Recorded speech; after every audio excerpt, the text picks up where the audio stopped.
والذين كفروا لهم نار جهنم لا يقضى عليهم فيموتوا ولا يخفف عنهم من عذابها كذلك نجزي كل كفور.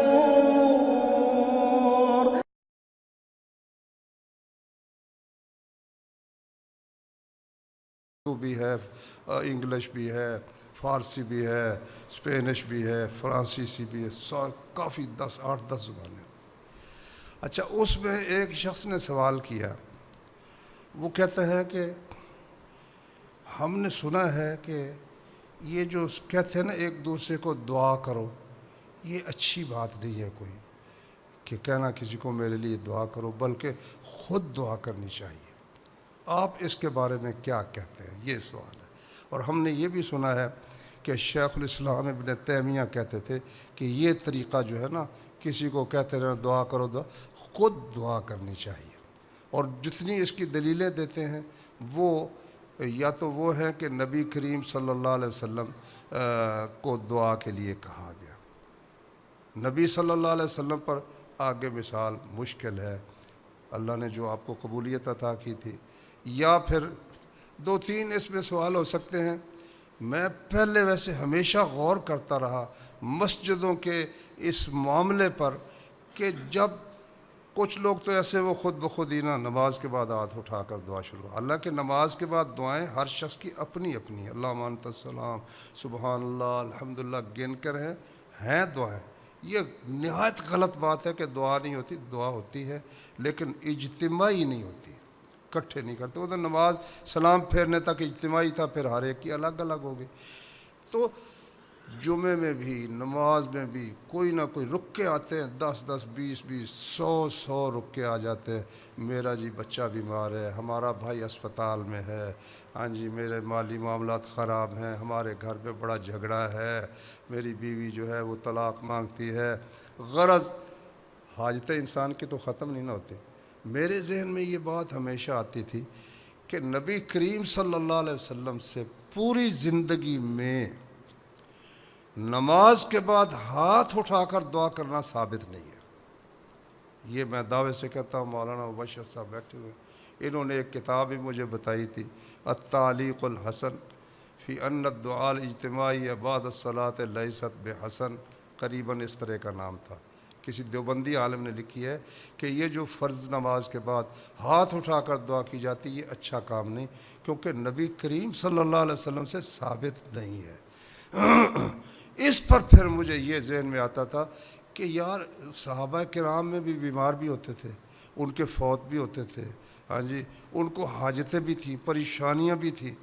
کبھی کسی نے آ کر کہا نماز کے بعد یا رسول اللہ دعا کیجیے؟ کوئی مثال نہیں ملتی. صرف اجتماعی کام ایک جو تھا بارش کا، اس کے لیے آپ سے درخواست کی گئی جمعے کے دوران کہ یا رسول اللہ دعا کیجیے. یا دشمنوں کے خلاف نبی صلی اللہ علیہ وسلم اجتماعی دعا کرتے تھے قنوت کے اندر، یا اللہ اسلام کو قوت عطا فرما، دشمنوں کو بیڑا غرق کر دے. اجتماعی سلسلے کی دعا نماز کے اندر یا خطبے کے اندر اس کی صورت میں، استسقاء کی صورت میں. باقی کسی نے کہا ہو اور کہا یا رسول اللہ سب کرو. اب تو عجیب کو فوت ہو جائے نا، 10 بندے آئے آ کر بیٹھ کے دعا کرو، لو جی سب نے کی، کر لیا نا سب نے. پھر دوسرا کہتا ہے دعا کرو، پھر سب نے، پھر تیسرا کہتا ہے دعا کرو. یار مذاق ہے کہ دعا ہے کیا یہ چیز؟ ساتھ حقہ پڑا ہوا، حقہ بھی چل رہا ہے، دعا بھی چل رہی. غرض انہوں نے جواب یہ دیا کہ بھائی اصل میں کوئی کسی کو دعا کے لیے کہے اس میں کوئی حرج کی بات نہیں ہے. کہہ سکتا ہے ایک دوسرے کو دعا کے لیے کہہ سکتا ہے، کوئی حرج نہیں. لیکن ینبغی مناسب یہ ہے کہ انسان خود دعا کرے کسی کو کہنے کی بجائے. اب جو لوگ کہتے ہیں کہ بھائی نبی صلی اللہ علیہ وسلم کو نے حضرت عمر رضی اللہ عنہ سے کہا کہ بھائی آپ عمرے کے لیے جا رہے ہیں، لا تنسنا یا اخی یا اخی فی دعائک، اپنی دعا میں ہمیں نہ بھولنا. تو دیکھو نبی کریم صلی اللہ علیہ وسلم نے خود حضرت عمر سے یہ کہا ہے تو کہنا چاہیے نا. تو وہ یہ لکھتے ہیں کہ یہ حدیث ضعیف ہے، صحیح نہیں، ثابت نہیں ہے، رسول اللہ صلی اللہ علیہ وسلم سے ثابت نہیں ہے۔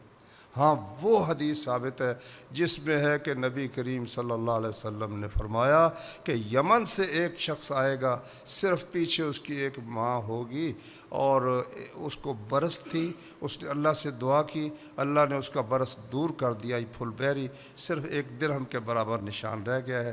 جب وہ کسی شخص کو ملے تو اس سے درخواست کرے کہ وہ اس کے لیے بخشش کی دعا کرے۔ مسلم شریف کی حدیث ہے، ثابت ہوا کہ کہنا چاہیے نا دعا کرو۔ آپ نے فرمایا اویس سے کہو کہ دعا کرے۔ وہ لکھتے ہیں، شیخ الاسلام لکھتے ہیں، وہ کہتے ہیں دیکھو نبی اویس کو بڑا مرتبہ ہے مگر وہ تابعین میں ہے، خیر التابعین، تابعین میں سب سے اول نمبر ان کا ہے، یہ ٹھیک ہے، لیکن ابو بکر کے مرتبے کے تو نہیں ہے نا، عمر کے مرتبے کے۔ امت کے کسی شخص کو نبی صلی اللہ علیہ وسلم نے کہا کہ ابو بکر سے جا کر کہو تمہارے لیے دعا استغفار کی کرے، کبھی کہا ہے کسی کو؟ یا عمر سے کہو یا عثمان سے کہو، کسی کو نہیں کہا۔ معلوم ہے یہ خاص، اس کی حکمت اللہ جانتا ہے کہ ان کے لیے خاص طور پر رسول اللہ صلی اللہ علیہ وسلم نے کیوں فرمایا۔ لیکن یہ عام عادت اب تو یہاں تک ہے، ملے نا السلام علیکم، اچھا بھائی میں چلتا، اب دعا میں یاد رکھنا، وہ بھی کہتا دعا میں یاد رکھنا، تو بھی تو کچھ کرنا، دوسروں کہتا دعا کرنا، دعا کر، خود کرتے ہی نہیں۔ تو خلاصہ یہ ہے کہ ہم یہ نہیں کہتے یہ منع ہے، لیکن جو طریقہ کار اختیار ہو چکا ہے۔ اچھا جنازے کے متعلق ایک دفعہ میں پنڈی گیا، ہمارا ایک جنازہ تھا، تو ساتھ ہی ہمارے دوسرے بھائیوں کا بھی ایک جنازہ تھا، تو میں نے پہلے کچھ جنازے کا طریقہ بتایا۔ ابھی سے پہلے یہ جو الفاظ ہیں کہ 4 تکبیر، نماز جنازہ، فرض کفایہ، پیچھے سے امام کے منہ طرف، قبلہ شریف کی، کوئی ایسے الفاظ اللہ کے نبی نے نہیں سکھائے۔ اللہ اکبر سے شروع کرنا، بسم اللہ بھی نہیں پڑھنی، پھر الحمد شریف پڑھنی ہے، جو نہ پڑھے اس کی نماز جنازہ ہوتی ہی نہیں ہے، جنازہ بھی نہیں ہوتا، کیونکہ نماز ہے اور نماز کوئی جنازے کے بغیر ہوتی نہیں ہے۔ تو یہ جو لوگ سبحانک اللہم و بحمدک و تبارک اسمک و جل ثناؤک، اور یہ جو ہے نا، یہ جنازے میں کوئی ثابت نہیں ہے۔ اچھا خیر، آگے درود شریف ہے، جنازہ ہم نے پڑھ لیا، اس کے بعد وہ مولوی صاحب نے جنازہ پڑھایا، انہوں نے سورہ فاتحہ بھی 37 سیکنڈ میں جنازہ پورا ہو گیا، 37 سیکنڈ میں۔ اچھا بعد میں جب سلام پھیر لیا نا، کہتے ہیں دعا کرو، 7 دفعہ سورہ فاتحہ پڑھو، 3 دفعہ قل شریف پڑھو۔ اور میں نے کہا یہ قل شریف الحمد جنازے کے اندر ہے، اندر تو پڑھتے نہیں، باہر پڑھتے ہیں۔ دعا اللہ کے نبی نے فرمایا جب جنازہ پڑھو اپنے بھائی پر، خلوص دل کے ساتھ نماز میں اس کے لیے دعا کرو۔ اب جہاں دعا کرنی وہاں کرتے کوئی نہیں، یاد بھی نہیں کرتے، بعد میں کہتے دعا کرو۔ جو اصل محل ہے وہاں وہ کام کرنا چاہیے نا، وہاں کرتے نہیں وہ بعد میں کرتے۔ تو جنازے کی دعا بھی یاد نہیں ہے، اور فاتحہ کہتے فاتحہ کو، اور فاتحہ کا مقام تو جنازے کے اندر تھا نا، یہ حقہ رکھ کر درمیان میں، یہ کہاں فاتحہ کا مقام آ گیا بھائی؟ کیا مدینہ میں ایسا ہوتا تھا؟ تو اس لیے میں پڑھتا تھا نا جب، تو میں نے سب سے پہلے زیارت کی اور دیکھا حافظ محمد صاحب گوندلوی رحمۃ اللہ علیہ، ہماری جماعت کے اکثر علماء ان کے شاگرد ہیں یا شاگردوں کے شاگرد ہیں، ان کا ایک درس سنا، ہمیں بڑی خوشی تھی کہ آج ہم نے اپنے زمانے کا بہت بڑا محدث، استادوں کا استاد دیکھا ہے۔ اچھا جب ہو چکا نا درس تو ہم منتظر تھے بھی، اب ہاتھ اٹھائیں گے دعا کریں گے، انہوں نے ایسے ہی ختم کر دیا۔ ایک دفعہ میں گیا پنڈی، امام کعبہ آئے ہوئے تھے، تو امام کعبہ نے تقریر کی، جماعت اسلامی والوں نے انہیں منگوایا تھا۔ تو تقریر کے بعد وہ اسٹیج سیکرٹری صاحب کہنے لگے اب امام صاحب نا دعا کریں گے۔ امام صاحب سے کہا امام کتوں دعا کریں؟ کہتا ہے جی امام صاحب فرما رہے ہیں میں مکے جا کر آپ کے لیے دعا کروں گا۔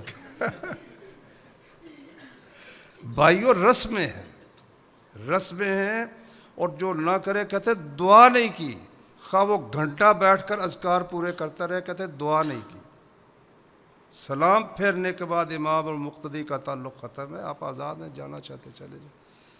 حافظ عبد المنان صاحب ایک دفعہ ایک گاؤں میں گئے، نماز پڑھا کر بیٹھے ہوئے تھے، سارے جماعت بیٹھی، بیٹھے بیٹھے بیٹھے بیٹھے، اٹھتا ہی کوئی نہیں۔ انہوں نے ہاتھ اٹھا دیے، سب نے ہاتھ اٹھا دیا، انہوں نے منہ پر ہاتھ پھیر دیے، لوٹ جاؤ پھر خیر۔